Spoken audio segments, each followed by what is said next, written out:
Good morning, everybody. I am Luz Casanna, Head of Operations at Mental Health Europe, and I'm really delighted to welcome you all to this webinar, where we will be discussing co-creation and how to get co-creation right in mental health research. This webinar is the result of a collaboration between 7 European Union projects that were founded under the call Boosting Mental Health in Times of Change. You will have seen the names of the projects in the introduction slide, but I would like to mention them again. They are called Advance, Smile, Mentbest, Reconnected, Improva, BootStRaP, and ASPbelong.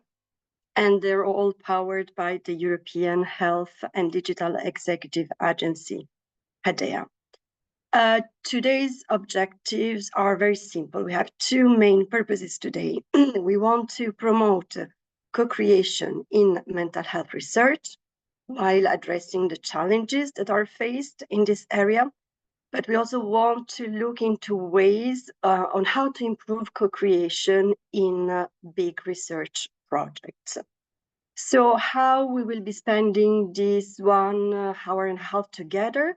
We will have a short introduction. We will have some lightning talks with panelists representing these 7 projects. We will have a moderated discussions with some provocative questions. And then we will have some time for questions and answers. And of course, a closing. We are really looking forward into having a very interactive webinar, so there won't be presentations. There will be really exchange. And so I really invite you all to contribute, and there are different ways you can do it. You can use the chat. You can use the Q&A function of Zoom, but we will also be sharing a Slido link shortly, where you can also share your thoughts about the same questions that we will be addressed to the panelists. So I really look forward to this exchange. And to kick off, I would like to invite Ms. Miriam Borsnik-Gergely, who is Deputy Head of the Health Research Unit at HaDEA, to share with us a welcome message. Miriam, please.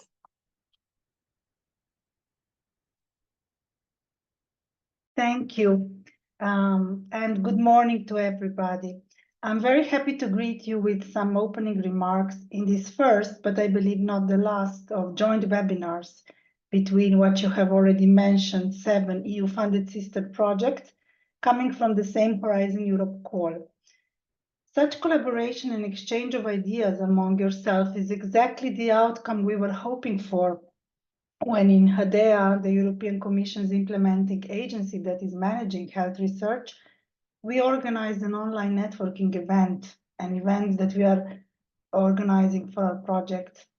I would like to acknowledge the joint effort of the 7 projects that you have mentioned, and I will repeat the names: Advance, ASPbelong, BootStRaP, Improva, Mentbest, Reconnected, and Smile, for organizing today's gathering.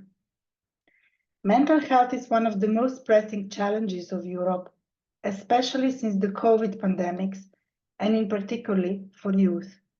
I have myself 2 teenagers, and I have personally witnessed them and their friends going through mental health difficulties that were not so pronounced or not so commonly heard of before 2020. It is estimated that in Europe, 84 million citizens, ranging from all ages and of all socioeconomic background, of all origins, are suffering various mental health issues in their everyday lives. The staggering figures show that, for instance, the second leading cause of death of young people between 15 and 19 is suicide, coming just after the road accidents.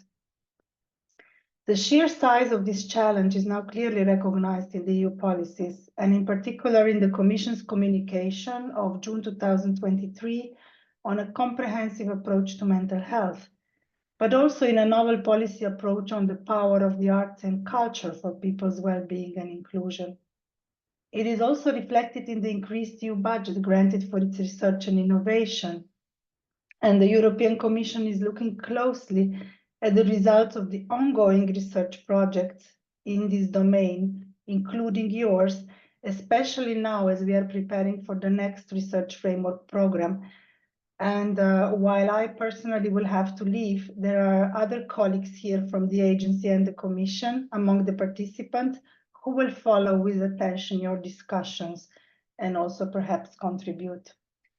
So I wish you a very fruitful and creative morning, and I'm looking forward to hearing about today's conclusions and on co-creation, and of course, the continuation of such gatherings. Thank you.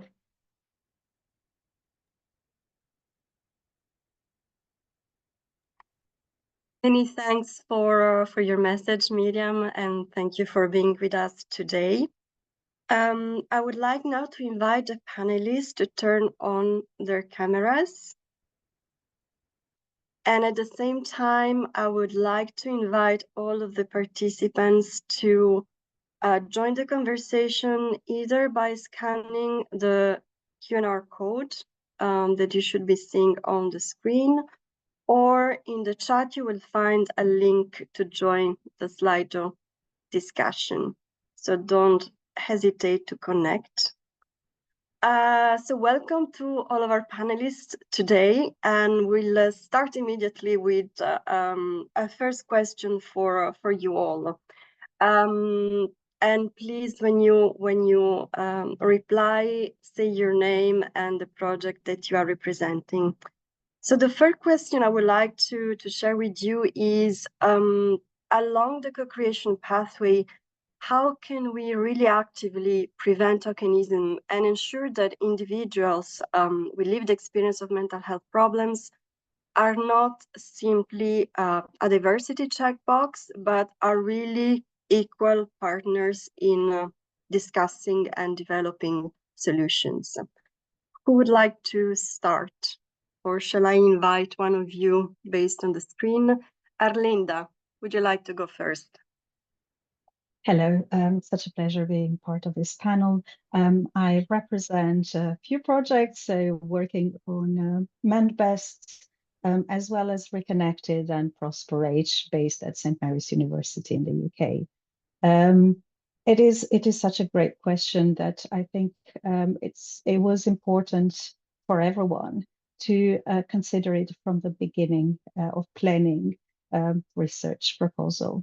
I think the key word is that involvement in the planning, but also thinking throughout the stages of its development is transformative rather than just merely informative.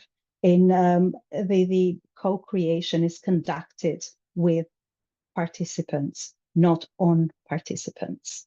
So the insights that will emerge from co-creation processes are product of a working collaboration. I want to give a very brief analogy that I find it fascinating, and that's what we've tried to kind of implement in our projects.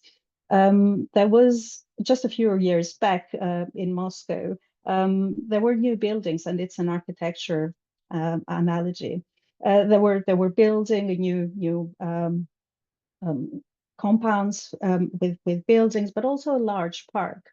And once they finalized, the park was all green. There were no pathways, just the grass and the flowers. And the sponsor said, no, this is not finished. You know, where are the pathways? And the architect said, listen, you will have the pathways in 3 months' time. So what they did, they waited for all the residents to walk and create those pathways. And where those pathways were in the grass, that's where the roads then were set on. And that's like, I think, a great representation of co-creation. So I'll just be very brief. I think it's really important that it is informative. It's not informative, but really transformation. Thank you, Arlinda, for also helping us visualize co-creation in such a practical way with your metaphor. Claudia, would you like to go next? Yes, thank you so much. Good day to all. It's a pleasure to be here today. I'm Claudia de Freitas. I'm Associate Researcher at the Institute of Public Health of University of Porto and co-lead of co-creation at Project Advance. So moving on to the question asked, I must start by sharing that in my view, research co-creation is first and foremost a relational process through which we set ourselves to attain the goal of co-constructing knowledge and deliver innovation together with all parties that knowledge will likely impact. So to advance knowledge development, we need stakeholders to have a common understanding of what co-creation means, what roles are expected from them, which resources are available, but also we do need to anticipate on the challenges to implementation because they will arise. And these challenges, they can amount to anything from stakeholders having incompatible agendas to them having unequal bargaining skills, to not sharing a common language, to hosting conflicts of interest. And this can be further complicated by research teams often having very pressing schedules and output production pressures. So enabling meaningful collaboration and avoiding tokenistic involvement, particularly, but not solely, by people with lived experience of mental health issues will depend a great deal on our ability to handle these challenges and conflicts and to manage them.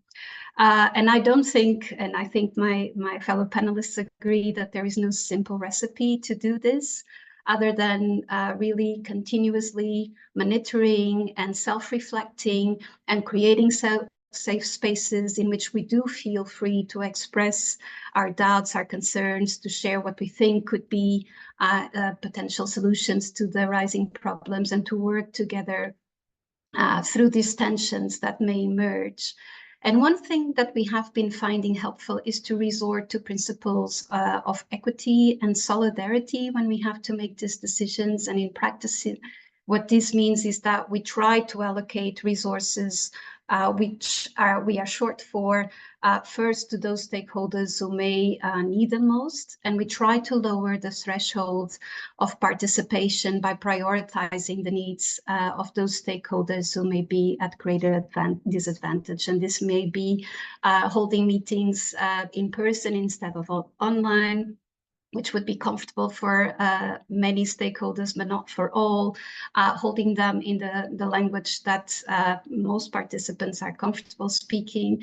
However, one caveat that I have to make is that on drawing on this approach, we don't always pre-assume that the people with lived experience of mental health issues are by definition the least well-equipped to engage in co-creation.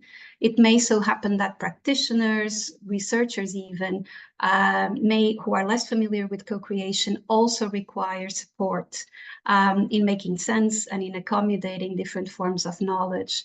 So to prevent tokenism, we really have to encourage, resource and support all stakeholders without exception, so that they can indeed be equal partners and collaborate for equal benefit. Thank you.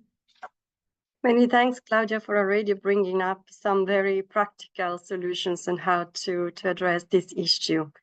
Celia, happy to hear from you.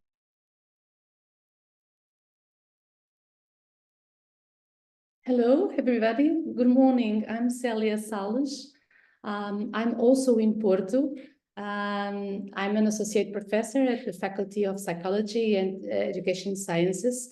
And I'm representing here the project BootStRaP that addresses the risks of the digitalization for mental health, especially in adolescents. In the BootStRaP project, I'm leading the work package on citizen involvement and co-creation. So I would say that the greater challenge is that when we do involve citizens that are not professional researchers into a research project, is to create the team. we need to put both citizens and researchers on the same page, which is something that must be built eventually during the project itself. Because in fact, what happened is that we are not used in research, in our academia, and in our projects, we are not used to work with a citizen science approach. So usually in projects, we have researchers with large experiences of working in a different way without citizen involvement. And so somehow they must recognize that there are benefits on starting to work in a different way. On the other hand, we also have citizens, adolescents, patients, users that are not professional researchers. So they don't know the languages, they don't know the rules, the methods. And so they might, for instance, might not understand why some of their proposals are not accepted or why things are done in a certain way. So I would say that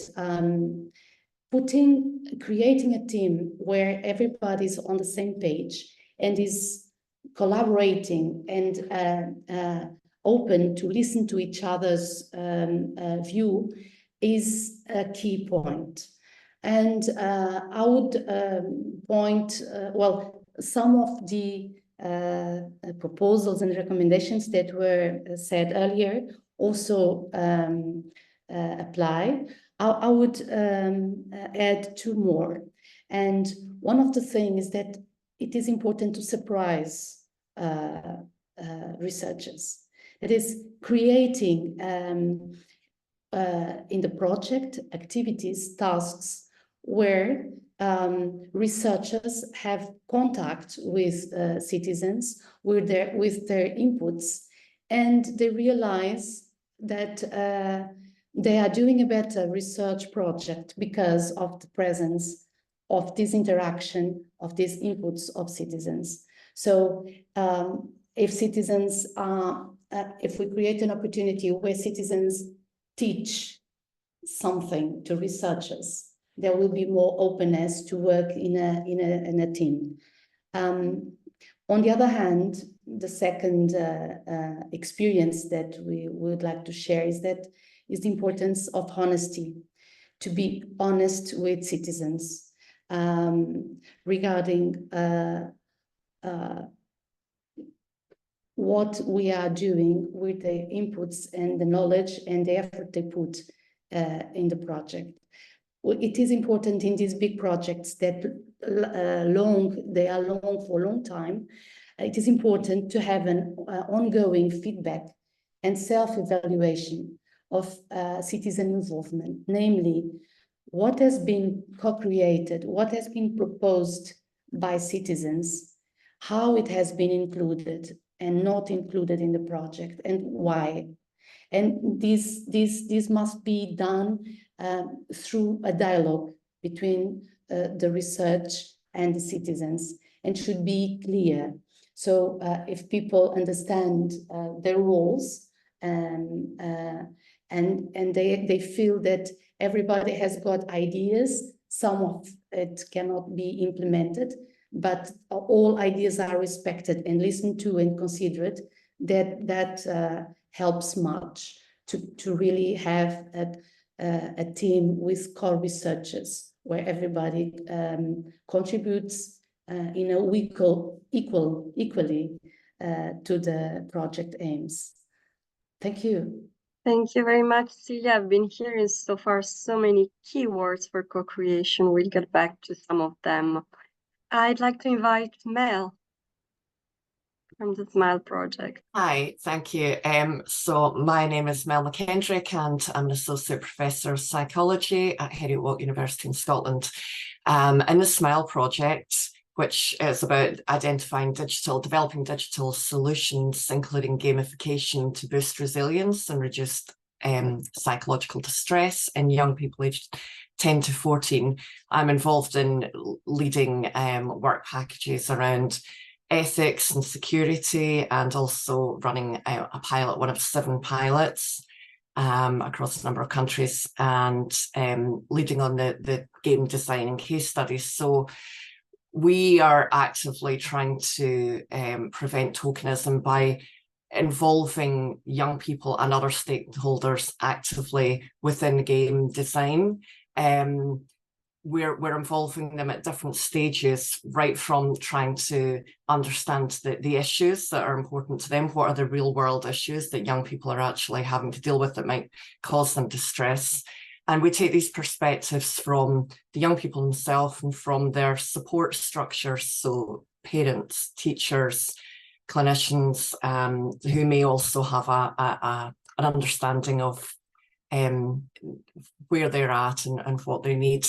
We don't make assumptions, and I think this is something that's important in mental health. Not everybody has a diagnosis, and mental health fluctuates from time to time, so we don't go in making assumptions. We are recruiting generally, we're involving people generally in projects so that we understand the issues that are affecting them and how they affect them at different stages of their development, really, and day-to-day.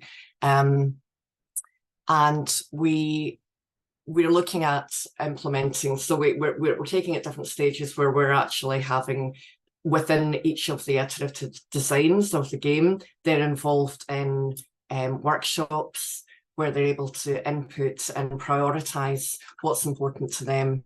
So we have partners making priority maps about the issues and the features of the game, including the design, the biomarkers, the AI implications, the ethics implications. So the young people have a real voice in all of this. And I think that this wide recruitment is really important in diversity and ensuring diversity, rather than trying to target groups that you predefine in a sense. Allowing that diversity to naturally emerge is really important, and also to involve them in the dissemination stage, so they're able to see their voices reflected in the outputs of the project as well, really. So that's a bit of a summary, hopefully. Thank you very much, Mel. Kate, let's hear from you. Yeah, so I'm a scientific coordinator of ASPbelong. I'm a reader in the School of Psychology at the University of Birmingham in the UK. I completely agree with what everyone has said. I think one of the key things, so someone already said this about the importance of designing co-creation from the beginning of the project. And I think for us that's key, because it's about how it's interweaved with all aspects of our design. And I think that's one reason why I'm here today, because we couldn't parcel out like one person to represent co-design, because it's just so integral to everything we're doing. But I'd like to just give 3 examples, if I may, that sort of illustrate some of the work we've been doing so far. So our project is about developing new psychotherapeutic experiences for young people to strengthen their sense of belonging, and through that boost their mental health. And the experiences are led by a smartphone, so there's a tech aspect, and the thing that the tech brings is basically magic to the experiences, because they're group-based collaborative experiences, and they involve fictional story to allow us to bring in lots of potentially sensitive issues that would be difficult without that sort of fictional context. So we couldn't do it without collaborating with young people, because how can we know, for example, what is magical to a young person without asking them? So I think the way we approached it in the design of the project was to think, okay, obviously we don't want to be tokenistic, and more importantly, we want to capacitate young people so that the contribution that they're bringing is something that is really as valuable as possible for them and for us. And I think we felt that the way we do that is by thinking about from the start, how is each sort of instance of collaboration something that the young people benefit from. So we've got a group of, we call them adolescent co-researchers, and they are young people, 2 young people from each of our different countries, and they've been involved since the start of the project. And we meet with them every 2 weeks, and it's a remote meeting because they're all from different countries. And we designed that process with a view to thinking, okay, these young people are going to be part of all aspects of the project and really oversee like everything that we're doing. And so what we're bringing to them is training in all sorts of scientific methods, all sorts of creative methods, and also we're bringing that experience of collaborating with other young people across different countries, and considering different languages. So that's sort of one way that we've designed the experience that they have to be valuable for them, and they're going to remain with us throughout the project. So it's really training these young people to be sort of the most valuable possible scientific contributors to the project. And then we've got another group of young people who were recruited by the Unicorn Theatre, which is a partner of ours in the UK, and it's the biggest children's theatre in the UK. And we call this group our creative associates, and they're working with us right now on a weekly basis, specifically around the co-creation of a particular experience that we're developing.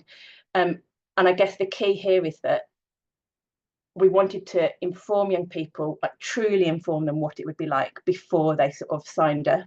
So the theatre ran sessions in schools local to the area that were sort of similar in some way to the kinds of creative sessions that they would be going on to participate in. And so that gave them a taste of what it would be like. And then young people were invited to apply. We had great interest, and then a group of young people selected, and we're meeting with that group of young people every week, basically between January and August this year. And it's just about building that relationship and giving, so that the young people know exactly which elements of the experience they're feeding into and when. So for example, obviously the tech magic, then there's things around that, there's things around story, there's things around character. But it's all within the sort of creative sphere, so that the young people feel really comfortable and really enjoy what they're doing as well. And then the third example, which is different in another way, and that's why I wanted to give it, is that we are also running cultural exchanges with groups of young people from 3 of our countries, where we're going to be evaluating the sort of first intervention that we're developing. And so these cultural exchanges give the young people the opportunity to travel to a different country and then work with people from the 3 different countries. So apart from the perspective of sort of what we need in terms of the research, that there's things around making sure that our experience is sensitive to all the different cultures, and that's I guess what we need as an outcome. But then what the young people need as an outcome that we've designed for them to achieve is this real deeper understanding of different cultures, and how to like an experience of interacting across cultures.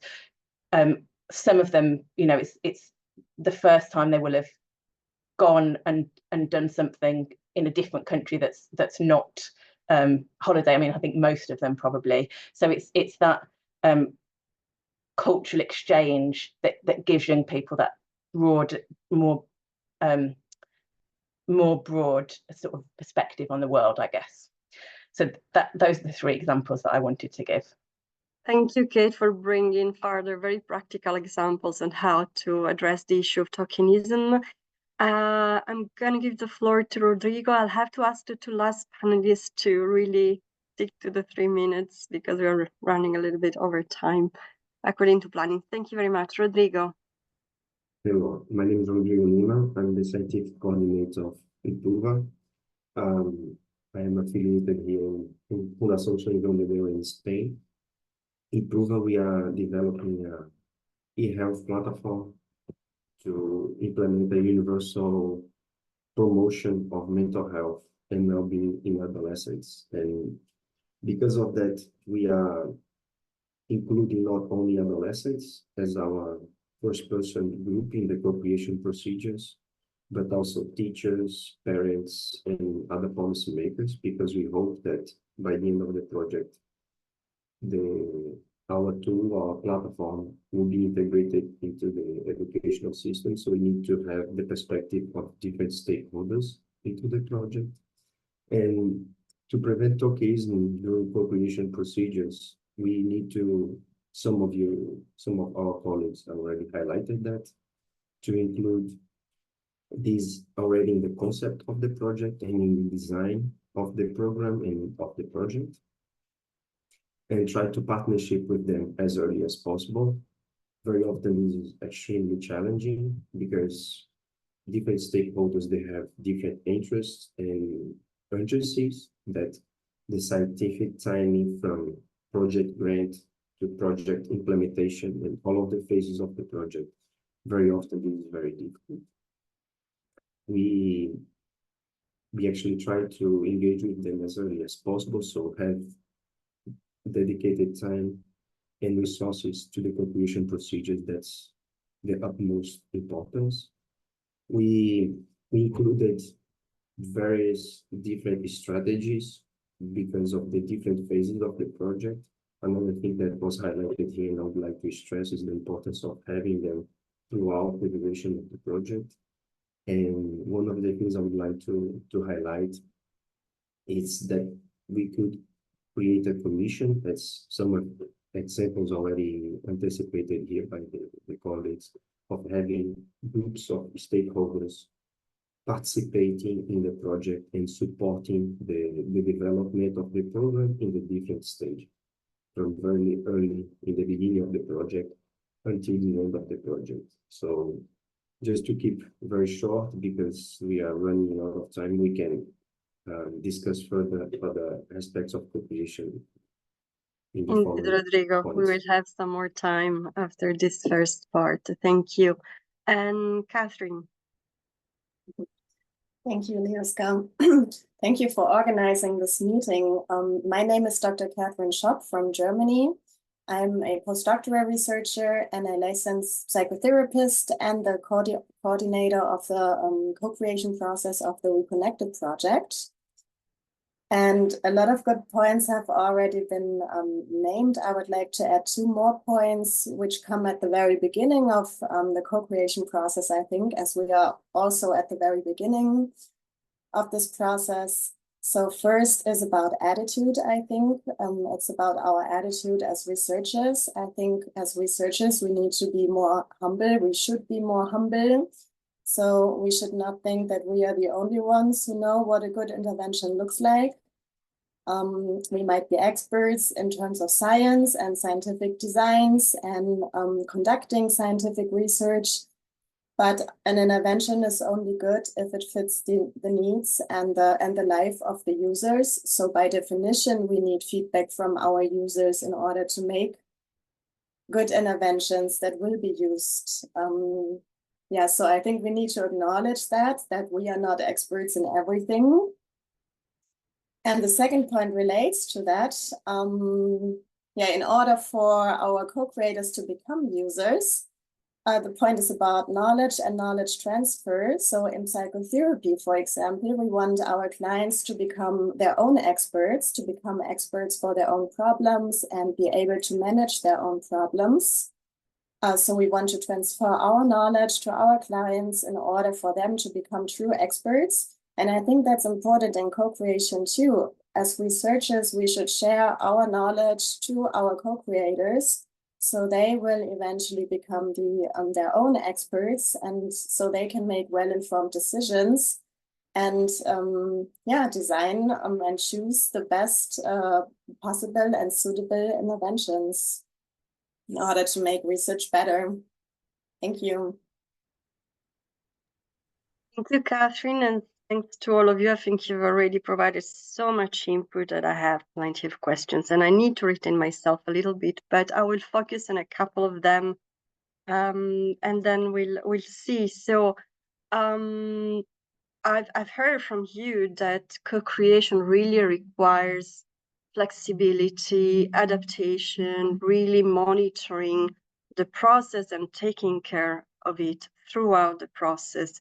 But we know that in research and even in new projects, there are frameworks, there are, deadlines, there are parameters to respect, there is the rigor of scientific methodology in research. So how can we really address these tensions? How have you done it in your projects, and do you have any ideas about it? This is an open question to our panelists, so please take the floor.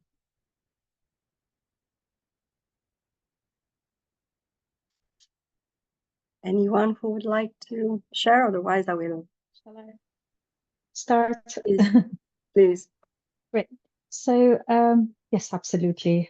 There is that tension, or I think the presumed tension regarding the quite rigid structure of the scientific methods, where we're trying to be very, very objective, collect objective data, but also I think it's quite important that we all understand, as especially as social scientists, that the data is socially construed as well. So I think all these tensions, the scientific methodology and the rigors, with the aims of minimizing bias and so on. But at the same time, we're working with co-creators, which may be a limited group of people that will be providing us with guidance and support. That's where you think scientifically. How biased is this? How biased are these responses and this guidance that I'm receiving? Nevertheless, I think we all work in mixed methods approaches, combining quantitative with qualitative work.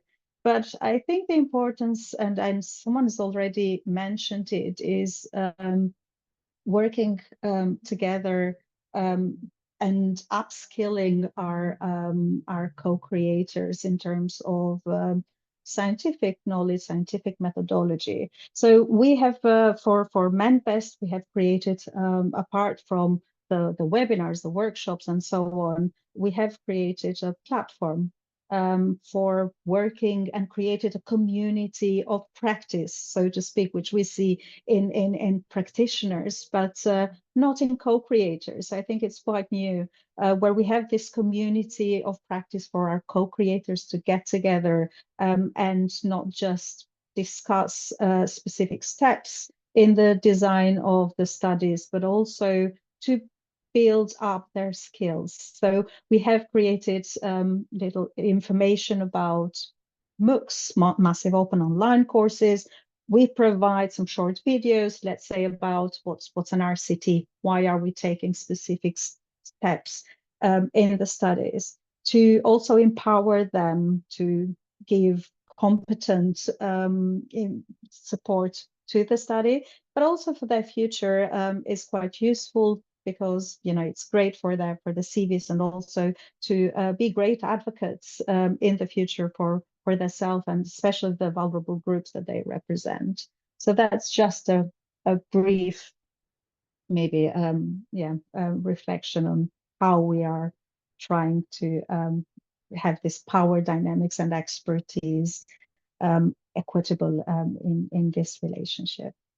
Thank you, Arlene. That would be interesting to know if some of these tools you mentioned are available for everybody, and maybe if they are, they are just for our co-creators. Okay, they're just for your co-creators. Okay. Yep. Anyone else who would like to share about this? Rodrigo. Yes. So the scientific rigor and co-creation, not very often they match so well together. We learned that throughout our project. We had a very structured approach for the co-creation procedures in the beginning of the study, to approach schools, invite all of the stakeholders in the school system to co-create with us in the 4 countries that we are testing our platform. But we learned very quickly that this very sometimes squared and with high scientific rigor and methodology was not necessarily the most appropriate to get as much feedback in the beginning of the project as we needed. So we had to be very flexible and change the approach to be able to get as much information as possible. So one thing that I would like to to highlight here for our colleagues who are watching us is we need to be careful to not be excessively scientific with scientific rigor and squareness, and be as flexible as possible, because very often in the co-creation procedures, what we want is as much interaction with the users, with different types of stakeholders as possible, to have a nurture and a communication with them, to communicate with them. So those are points that I would like to highlight regarding this scientific rigor and co-creation approaches and procedures. Thank you. Thank you, Rodrigo. So maybe there is also a little message to the representatives of the funding programs here to also, in the future funding programs, enable the kind of flexibility that co-creation really requires to work effectively, because sometimes we have to respect those frameworks, and it's then difficult. Anyone else? Mel? Oh, sorry, I don't know if Celia or Mel was first. Let's go with Mel and then Celia. Mel was first, yes. You're muted, Mel. Yeah, I think it's important to be able to explain the scientific process to the stakeholders involved in different languages, you know, in the sense of, you know, making it really understandable for them across different age groups and different needs, so that it actually means something to them, so that it doesn't feel like a process that are excluded from it. It feels like something that they really understand, that they have a reason to feel that they care about getting involved in. I like the idea of this sense of community where they can become part of something along that journey. So there's a natural incentive there as well. And I think also we have to be careful sometimes the way that we create the co-creative opportunities for them, because it's about that flexibility, in a sense, that Rodrigo's mentioned, because people may, so if you've got a young person, for example, with social anxiety, sitting in a group, a focus group for them may not be the best way for them to provide feedback at all times. So maybe having more flexible opportunities to allow them to feedback in a continuous way across the project as well, and across different mediums could be useful. Thanks, Mel. Celia. Thank you. I would add, I share an experience that we had in BootStRaP. In our first year, we have been developing an app that is an assessment app that will be used in studies to find a way of identifying young people that are at risk of problematic users of the internet. In order to do that, we have prepared an assessment app with many psychological scales and very rigorous from a psychometric point of view. And we need that thousands of young people in schools use that app in the next 6 months, so that we can then make some studies and find the algorithm that is good for this diagnosis of risk. So we have this challenge that is young people in schools in September need to be engaged with the app and use it and answer all these long and boring questionnaires during 6 months, which is difficult. We are talking about young people from 12 to 16 years old. So we have this co-creation approach for technology, where we involved in multiple steps of the development of this assessment app, young people, so users, representatives of the final users that help us think how this assessment app should be so that users then use it. And so we have here 3 perspectives that might potentially cause tension. That is, we have the psychometric team that says, okay, we have this all these questionnaires that must be filled in a certain context. We have the IT technology team that has limits of time and budget for developing the app. And we have then users and young people that say, I asked one of them in one of our workshops, look, would you use this? Would you recommend this? And he said, no, no way, I can't. I would start and I would never use it again because it's boring, etc. So our project has been working with an interdisciplinary approach, and that is working. I think it's key. So what we have done is that besides online focus groups, very limited to have feedback on earlier versions of the app, we organized a face-to-face camp where all researchers involved and also young people were there, and they were working in small groups, interdisciplinary groups. And so young people could, and the developers and psychometric researchers could understand the point of view of each other, and they could provide suggestions to make it more engaging. And for instance, there was the idea of a storytelling that could help, or gamification that could help young people use it more. But it's, from a psychometric point of view, it's not possible that this app is a game, because it will change the way people use the app. So it will change the assessment process. So you see, we cannot include all the suggestions of young people, but we explain that to the young people. But researchers also understand that they really need to do something to make the app more usable. So and then there's a sort of negotiation, you see, where you understand the point of view of the other person because you have been there, you have been interacting with that person, you have been listening to the 3 perspectives, and then we all go to our countries because these projects are very big, but still we try to have into consideration the point of view of the others. So I think that this interdisciplinary approach, of course, based on the previous training, etc., but it is a very important component. At least it has been a good experience for us at BootStRaP.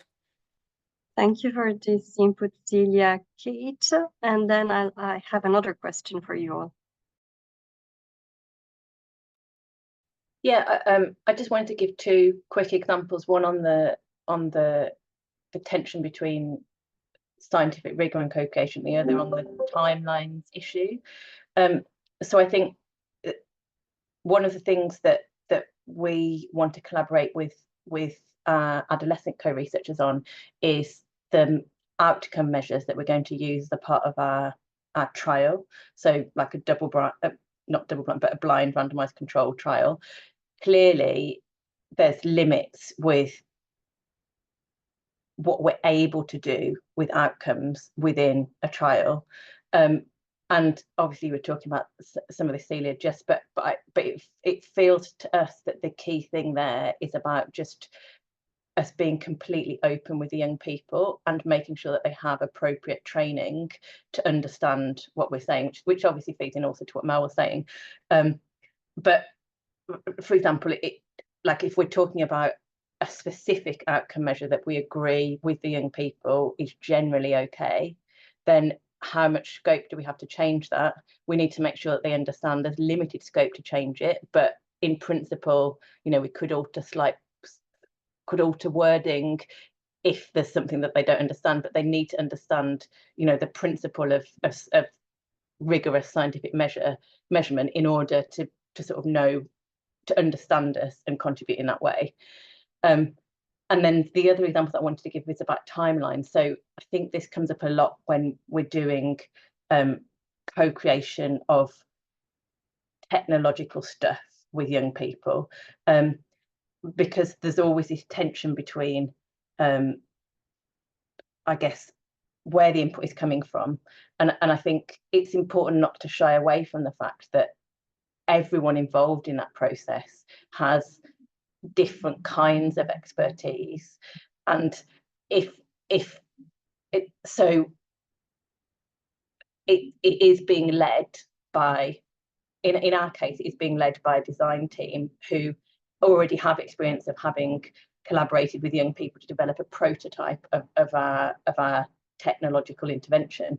And if we ignored that process and sort of started from the beginning with this new group of young people that we're collaborating with, then we would have lost a lot of that experience, which in itself has been informed by young people.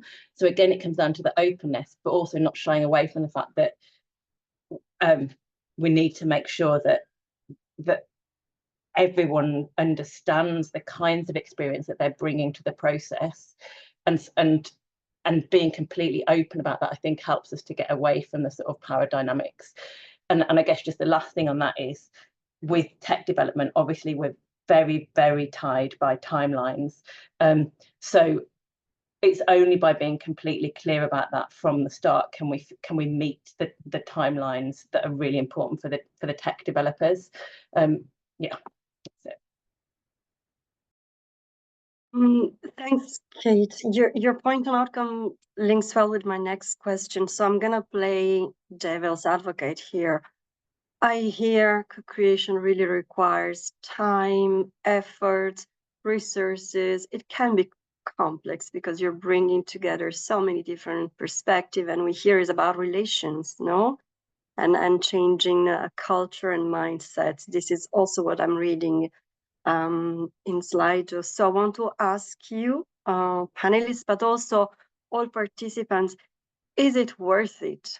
What are the benefits? And how do you really measure the success of co-creation efforts in mental health research behind maybe scientific publications and results? What are really the indicators that tell us that we've been doing well co-creation in mental health research?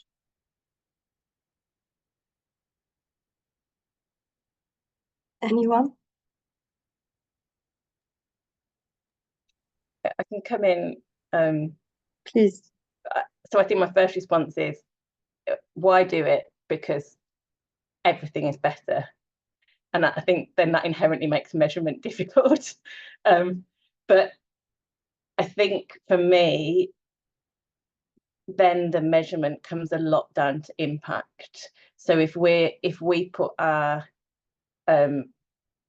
take our impact plan that we designed in our application, and we think about that in a context where we hadn't done co-creation, actually the vast majority of that work would just not be possible, because we need the buy-in from all of our stakeholders at all stages in order to create the kind of impact that we want.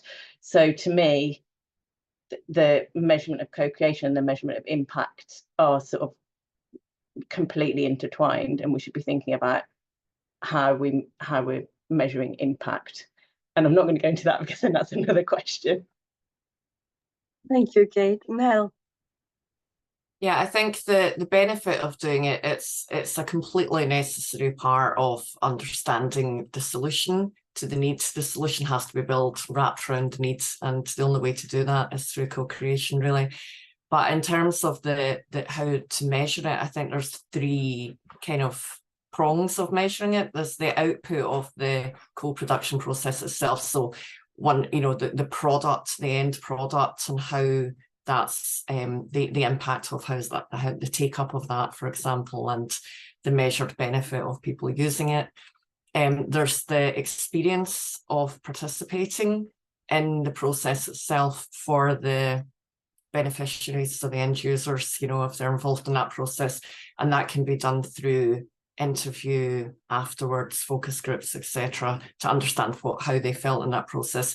And the other thing I think is the effect on the participants in a longer term way. So how does being involved in that process actually maybe give them confidence, give them skills that they can then take on and use in their life in a different way? Thank you. I think we had Arlinda first, and then Rodrigo, and then we'll open the discussion with our participants.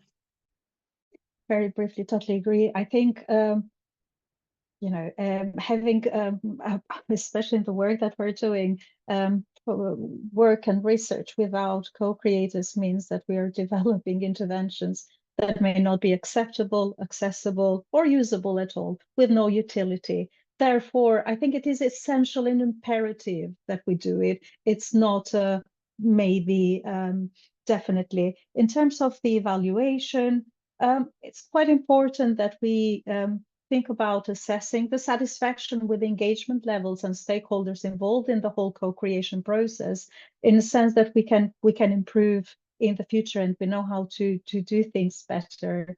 The quality of relationships and the partnerships is really important, you know, evaluating those formed through the co-creation initiatives, and having indicators such as trust, mutual respect, collaboration among stakeholders, among our co-creators and the research teams is really important. Things that can be quite having an impact are, you know, impact on policy and practice. And that's what we hope that our research does ultimately. It will have a transformative impact on policy and practice. And if it's done with co-creation, with co-creators, you know, we can assess what is the extent that those efforts will influence policy development, service delivery, clinical practice, and that with documents that can be kind of evaluated. It was mentioned already, the empowerment and capacity building. We mentioned that we're trying to upskill and build capacity in our co-creators, so measuring the degree to which that has made actually an impact.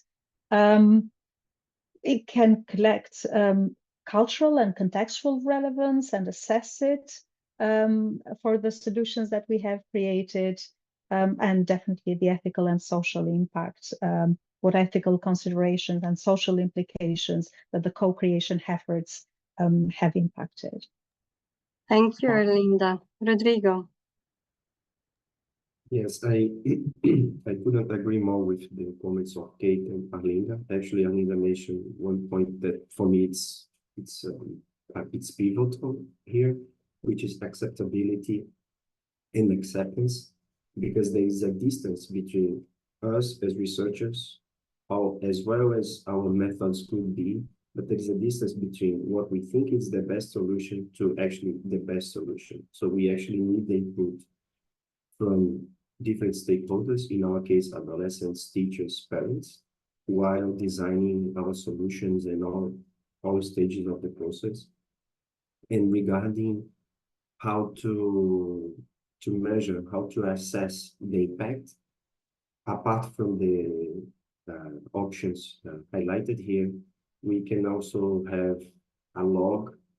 The projects can actually develop a log on the actual changes of the program, how the co-creation procedures impacted the current of the project, and maybe the online platform of the European Commission for publications. Actually, it could have a session dedicated for different methodologies or different types of reports, because I think it's also important to report that externally, because co-creation procedures, it's something that it could be further developed, and other researchers could benefit from the lessons learned and the know-how that the projects are building.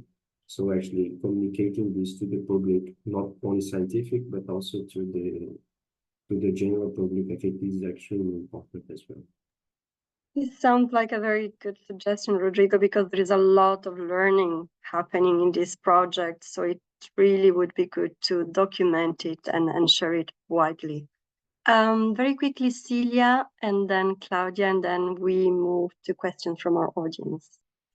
Thank you. Just a brief note. That is, I agree with, of course, with all the inputs and the views and that was said. What I think is that we need to put this knowledge and this experience inside the scientific community, because we are talking about citizen science. We are talking about involvement in science. So I would not put this question on what are the ways we have to show the impact of involving citizens in science besides publications. I would say we need to create publications and inform the scientific community in using one of the methods that are used, that is writing scientific papers. So we should inform about this way of working, their impacts, their difficulties, their limits, the best practices, the outputs, etc., and really create a rigorous scientific body around this new method that is. This is a methodology, right? So I would say that we are inside science, and citizen involvement should not be considered as something optional and a part that is not scientific or rigorous. Thank you. Thank you, Celia and Claudia. Well, I fully agree with all the insights shared. Just to emphasize that this measuring of success is really a work in progress. And in the scope of Advance, we are trying to do this together with our society advisory groups who are leading the co-creation, in fact, and they are composed of 10 to 12 people representing end users and practitioners, policymakers, and mental health organizations based in each of the 7 participating countries. And surely for us, the benefits of co-creation are measured in terms of whether the interventions that will be implemented really are bringing a better understanding into users' needs, if they are usable, if they are taken up, and whether their results are sustainable. But surely I think success must be measured in terms also of whether participants do feel empowered, both personally and at the professional level, and whether this co-creation does deliver what it's meant to do, which is to inspire cooperation and to nurture both existing and new relationships for collaboration. And surely the indicators of co-creation impact, I think, should be co-created as well. So we hope that within our project, we will be able to develop these with our society advisory groups.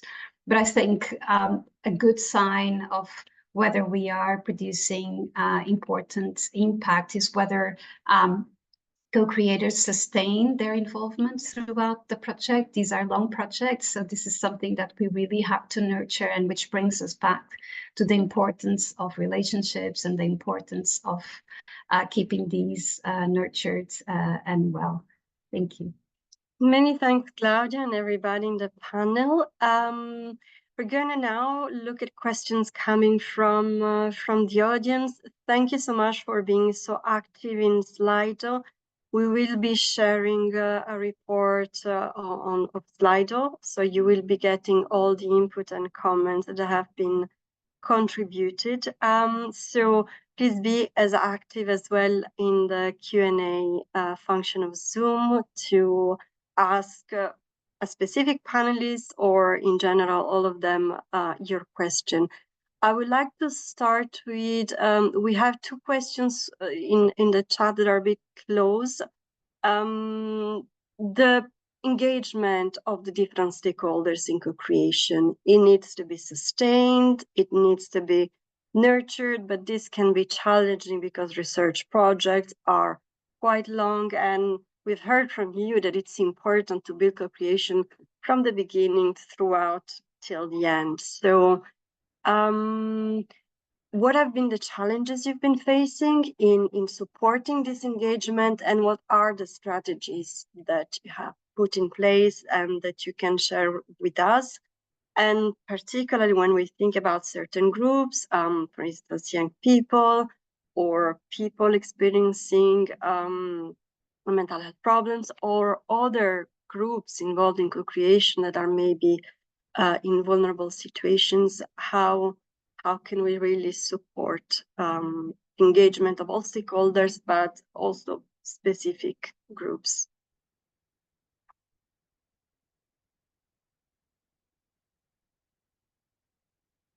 Arlinda? Hi.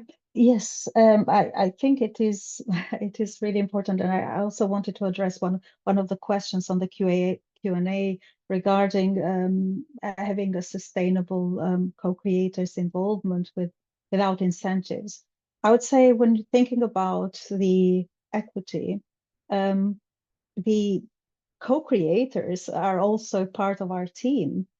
So it will be the same in the contribution and the incentives, and getting paid for your time. I think it's more than fair and more than equitable. So that there should be incentives, or at least to compensate for the time that people will give to you as a researcher. Absolutely.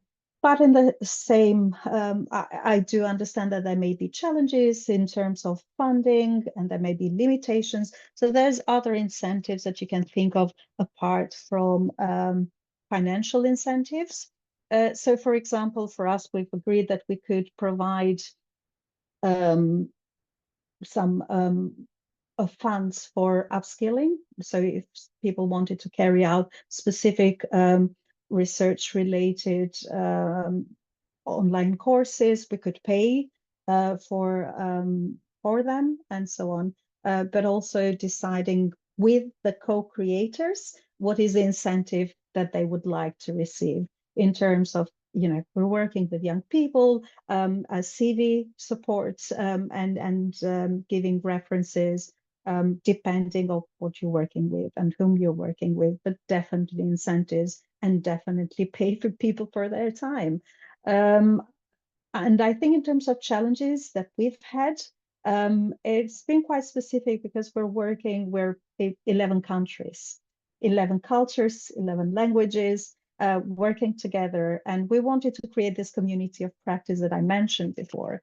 But at the same time, we're aware that to have that, we have to have a common language.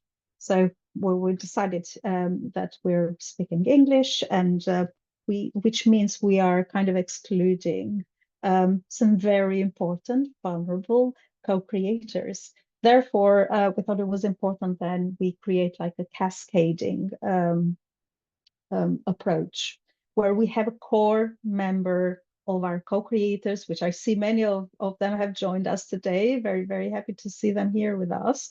Have that specific group who speak English, but we also try to stratify for the vulnerable groups that we're working with. We're aware that we're working with, for example, with older adults, where digital divide, it's a big issue. Therefore, we have this core group of people, of co-creators, but we also have the local groups of co-creators, and they all work together with us in terms of supporting us. That's how we try to work on this challenge, but we still think that's something that's an ongoing. Thank you, Arlinda. Rodrigo, on this question, and then maybe we look at another question. Yeah, I'll try to be brief. We tried during project proposal preparation to invite teachers and students associations to be part of the project, but although they were interested sometimes, they had difficulties. So, for instance, bureaucracy problems, because we write the proposal in 2021 and we start the project in 2024, and they have regulatory obligations. They cannot commit to something 3, 4, 5 years in advance from some of their regulatory problems. So we saw that was actually impossible to have them officially in the project to receive funds directly for the work they are spending. So we need to think about solutions to those problems, maybe together, collaboratively. This is from one point, and the solution we thought for this problem, because we have co-creation procedures in our project, of course, is to be specific. So be specific. Now in this moment in time, we identify the potential people who could support us in the co-creation procedures and be specific as possible on what we ask them. And for another group to have a more continuous participation in the project. So try to be specific, not necessarily all of the people engaged in the co-creation procedures will be in the project from beginning to end, but maybe in specific time points to be more productive and effective with their time, with the use of their time as well. And also because they have other interests, to not necessarily engage in a project with a 3-4 year commitment. This might be difficult. And as Alinda said, ask them what would be ways to acknowledge their participation. For instance, a certificate of participation in research or being trained in specific content that is helpful for their profession, like in the teacher's case, or for parents or for students, certificate of participation that can be recognized in their practice. Thank you, Rodrigo. I'm hearing that even challenges in co-creation, for challenges in co-creation, we can find solution by co-creating the solutions. I would like to tell the participants that if there is a burning question or comment, you can do it on camera. So you can actually speak up. If you want to do it, please put it in the chat, and the colleagues who are coordinating the chat will flag it up. Meanwhile, there is another question about how to take into consideration mental health of workers, researchers, because working place is not always a good place for people experiencing mental health issues, as their needs are not respected. This probably goes beyond the research aspects we're discussing today, but I guess the question would be, could we even co-create to address the issue of mental health in the workplace? I don't know if the panelists have, Mel, please. Yeah, I think this is an important point, actually, in the sense that many times I think projects are evolving and we look to the co-create opportunities for participants, for the end users of the products, but we forget about the team that we're working with sometimes. So maybe the co-creation should start at the team level of identifying whether there are aspects within the team that are reflected in some of the work that's been done and how we actually address the needs of the team to support those members who are coming in and out of that wider team along the way, so that we're kind of implementing good practice right from the start, so that we can show then the other co-creation members how we're approaching the projects. And I think it's a good point to raise, and for teams to think about how they handle that going forward. Thank you, Mel. Any further thoughts? No. Let's see if there are further questions. Maybe I have one, actually.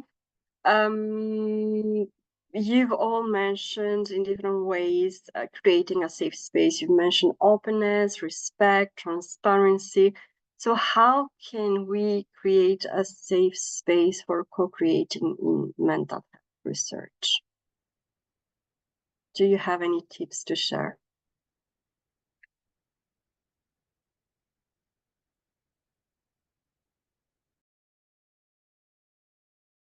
Kate, please.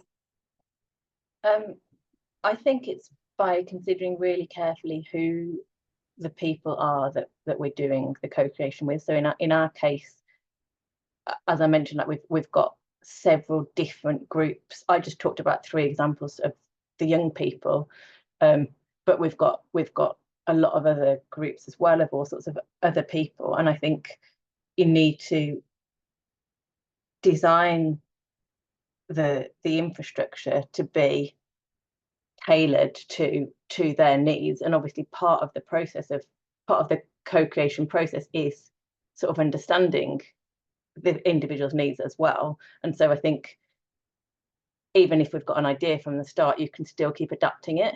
So I think that comes out a little bit from our work that we've done with the group that we've got at the Unicorn Theatre. So, you know, before establishing it, we went into the young people's schools and we asked them to show us around their school from their perspective, and that gave us a real insight into their views of things and allowed the creative professionals at the theatre to start thinking about how are they going to start designing the safe space.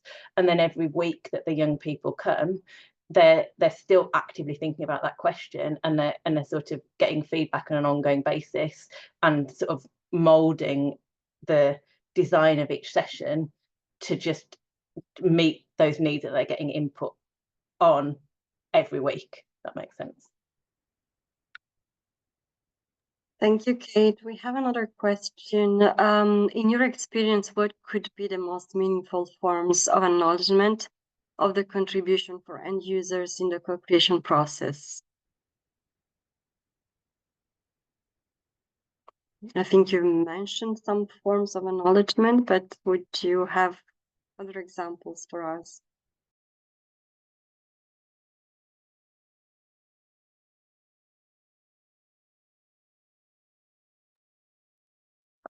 I mean, for me, it again depends on who we're talking about. So our young people involved in basically game design, then it'd be much more attractive for them to be acknowledged as part of the making team of the game, like in the sort of credits like you would get at the beginning of a film.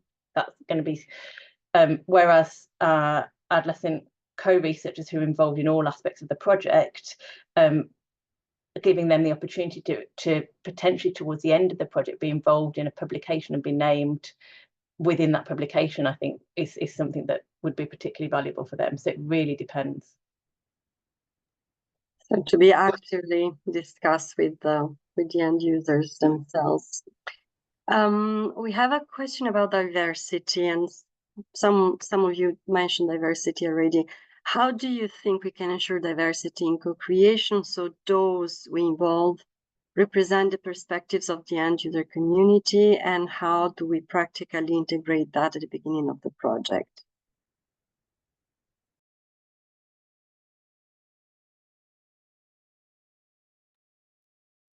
I can perhaps talk a bit about it. It is a very important question, because we are saying that it is important to involve citizens, but then we have to recruit and to choose and to create our team. So who are these citizens that are going to work with us? And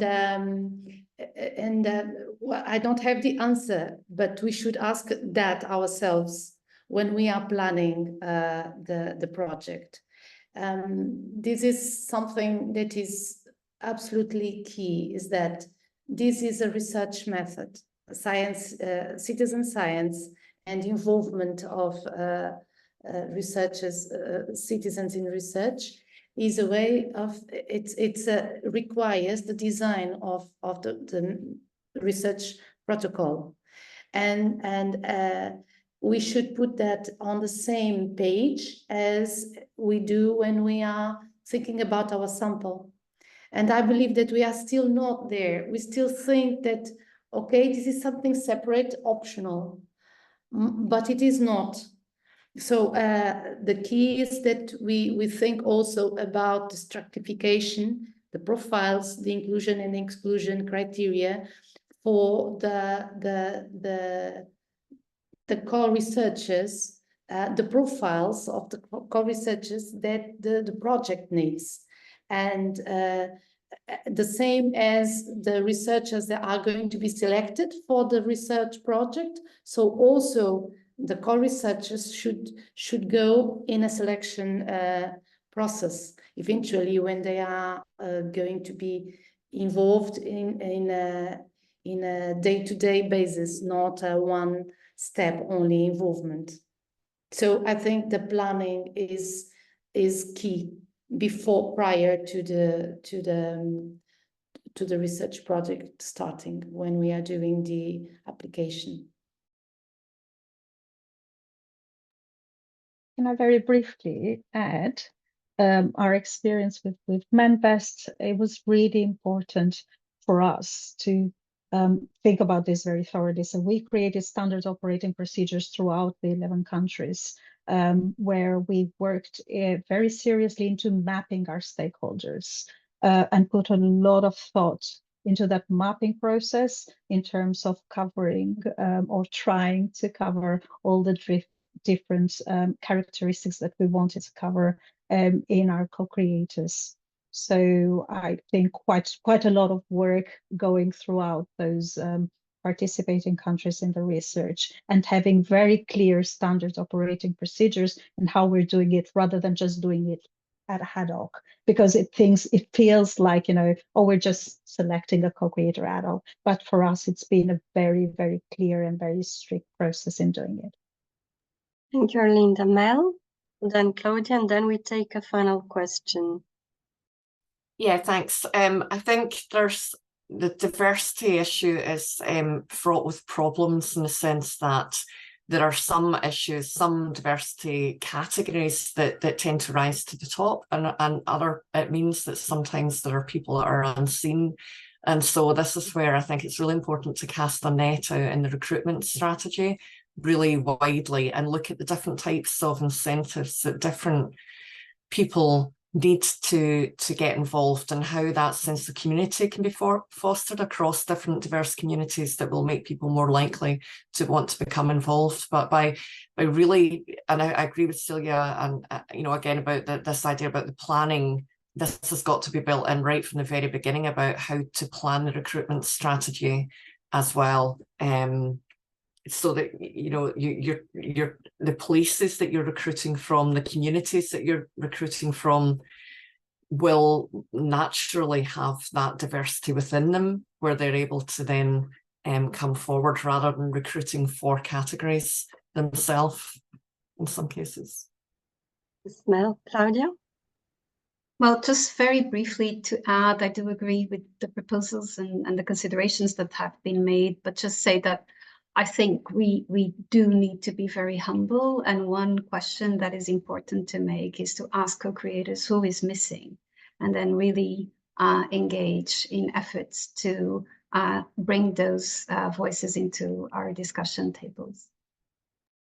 Thanks. Very quickly, one final question about when talking about flexibility in co-creation, how to strike a balance between findings of co-creation when they deviate from the proposed project, and how do we deal with that vis-a-vis ethical review boards and funders. We've seen a little bit already, you know, about negotiating, finding compromises, being transparent about why certain input, how certain input is taken on board or not taken on board.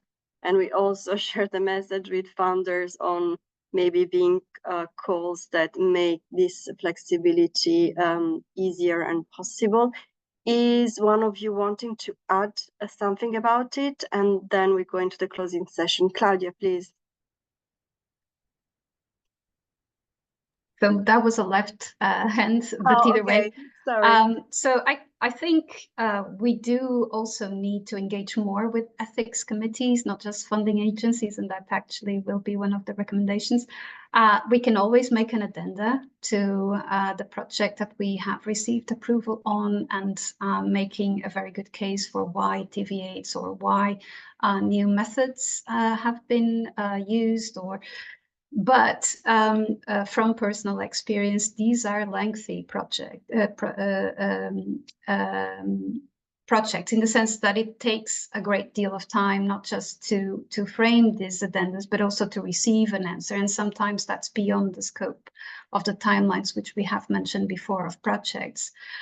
So I think there should be, and I'm already anticipating a little bit on my recommendation, some reconsideration of how co-creation is done and how it is funded and how it is understood not just by funding agencies, but also by ethical committees.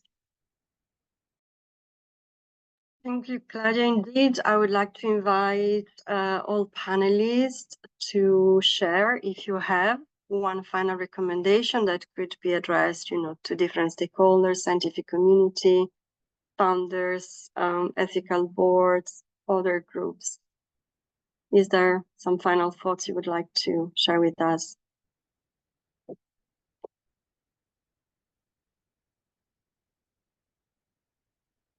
No, that's all right. I think the discussion was already very, very rich, and I really thank all of the panelists. Mel, I see a hand that came up. Yeah, sorry, I was a bit late in putting No that up. problem. Just to say, I think it's really important for researchers to go into co-creation with the mind that they might actually really learn something from their co-creators and not do it for the funding or for, they think they should be doing it, but actually really go in with an open mind and think these people have been living with, the circumstances or whatever it is, and what can you learn from them in that process. Very good point. And I invite also our participants, if you have recommendations you want to share with us, and maybe we can find a way to bring them forward to the right stakeholders, please share them in Slido. So I thank all of our panelists from the 7 projects. I'd like to thank all of the participants for following us throughout the webinar and being so active with comments and questions. I would like to give special thanks to Joyce, who really planned and coordinated all the practical aspects and the logistics of this webinar. So Joyce from the University of Copenhagen, and also Kahula for her support today in managing the chat and the Q&A. And I'd like to close with a nice announcement. These 7 projects are launching a series of joint webinars called Mental Health Dialogues, Boosting Mental Health in Times of Change. So the cooperation among these projects continues. This series will be basically a platform that offers space for researchers, practitioners, policymakers to discuss latest trends, challenges, and advancements in mental health care. So they will feature presentation of recent research findings and actionable recommendations. They will be running starting from September this year and every 4 months. So you can already register, pre-register using the QR code that you are seeing in the slide now. Or also the link that has been put in the chat. So we really encourage you to register for this series, because it's going to be, again, very rich in content and a very good opportunity for learning and sharing. And with the same spirit, I also invite you to go and visit the website of the 7 projects that have been sharing their experience with us today. I believe the links should be in the chat. And with this, thank you again for your participation, and we look forward continuing discussion of co-creation in other arenas. And a final reminder that this webinar is part of the European Mental Health Week. There are many more events and activities taking place. So in case you haven't been checked them yet, you can go to the website of Mental Health Europe to find out more about European Mental Health Week. Thanks, everybody. Have a good end of the day. Bye-bye. Thank you. Bye-bye, everyone. Have a good day. Bye. Bye, thanks. Bye.